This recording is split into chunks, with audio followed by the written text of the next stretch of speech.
Terungkapnya bisnis ujaran kebencian yang dikenal dengan istilah Saracen cukup mengejutkan. Bisnis seperti ini sepertinya terhitung baru dan belum banyak dikenal. Mungkin tidak banyak yang menduga bahwa bisnis seperti ini benar-benar nyata dan memiliki organisasi yang terstruktur, meskipun banyak postingan yang berisi ujaran kebencian juga terlihat janggal. Saya yakin tidak ada orang yang mau menyempatkan waktu untuk membuat meme dan postingan yang berisi ujaran kebencian terhadap salah satu pihak. Secara naluri sepertinya jarang ada manusia yang hatinya rela melakukan aktivitas ini secara terus-menerus. Belum termasuk biaya yang dikeluarkan untuk membeli kuota internet untuk memposting ujaran kebencian tersebut.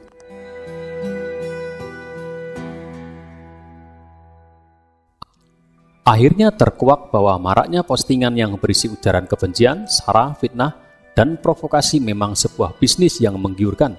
Tidak tanggung-tanggung, bisnis seperti ini menyentuh angka sampai ratusan juta rupiah. Pilkada DKI sepertinya menjadi embrio dari bisnis Saracen. Ahok seperti menjadi target utama dari pelaku bisnis Saracen. Dengan segala kehebatan dan prestasinya, Ahok nyaris mustahil bisa dikalahkan dalam kondisi normal. Bisnis Saracen kemungkinan menjadi pilihan lawan-lawan Ahok untuk menjungkalkan Ahok. Bukan mustahil ada oknum politik yang membayar orang-orang untuk membuat meme dan tulisan yang berisi ujaran kebencian kepada Ahok.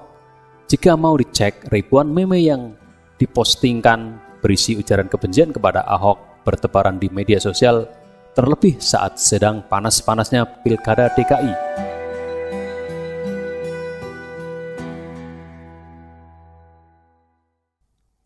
Dengan menggunakan Saracen, lawan-lawan politik Ahok tidak terlalu capek berkampanye dan mengeluarkan biaya banyak untuk menjegal Ahok.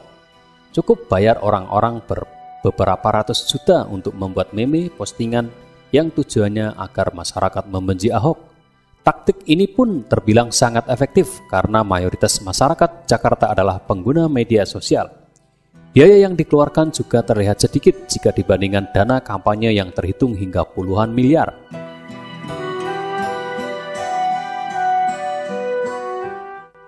Mereka tidak perlu melakukan money politik, memberikan sejumlah uang agar mau memilih calon yang dipilih. Mereka tidak perlu terlalu intens berkampanye, membanggakan program dan kelebihan calon yang dipilihnya dengan harapan mampu membuat masyarakat tertarik. Mereka cukup menyuruh orang untuk membuat postingan dan meme yang bertujuan agar masyarakat membenci Ahok.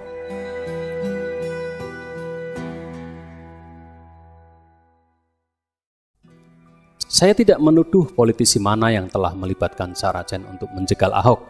Namun bukti-bukti ke arah sana semakin kuat mengingat banyaknya postingan yang sangat mendiskreditkan Ahok saat Pilkada DKI.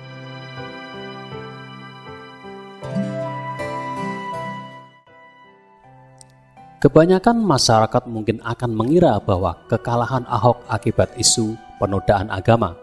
Namun sepertinya jarang yang menyadari bahwa isu penodaan agama itu menjadi tidak berarti ketika tidak diviralkan dengan bisnis Saracen ini.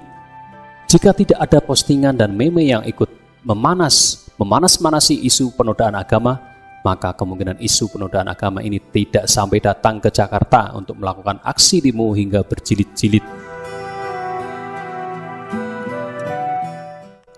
Ahok mungkin adalah korban nyata dari bisnis Saracen.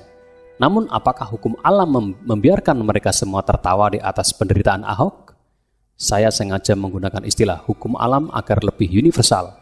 Maksud hukum alam di sini adalah hukum Tuhan. Namun hukum alam menjadi istilah yang lebih umum dan bisa diterima berbagai kalangan.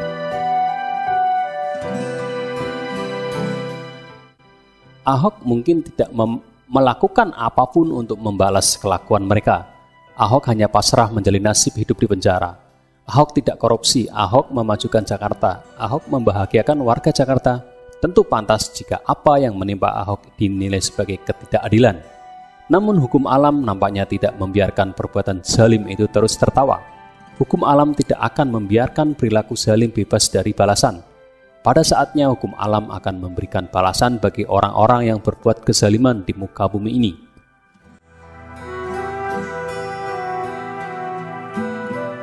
Para pelaku bisnis Saracen mungkin telah tertawa terbahak-bahak karena usahanya untuk menjegal Ahok berbuah manis. Bonus yang diterima dari sang bos pun lumayan. Mereka menikmati bisnis barunya dan tak pernah merasa takut suatu saat akan ditangkap polisi. Mereka mungkin berpikiran sama seperti kebanyakan masyarakat yang bahwa apa yang mereka lakukan tidak akan membuat ditangkap polisi.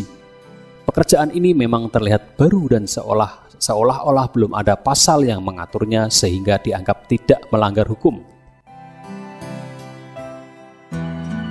Namun siapa sangka alam membuka kedok mereka semua. Kedok mereka akhirnya terbongkar. Sosok-sosok yang sudah ditangkap saat ini bisa jadi hanya sebagian kecil dari jaringan Saracen yang lebih besar. Setelah nama kondang Eki Sujana disebut-sebut menjadi bagian dari jaringan ini, bukan tidak mungkin ada nama besar lain yang akan terbongkar kedoknya dan ternyata menjadi bagian dari jaringan Saracen ini. Ahok tak perlu membalaskan perilaku zalim terhadap dirinya, namun hukum alam yang akan membalaskannya.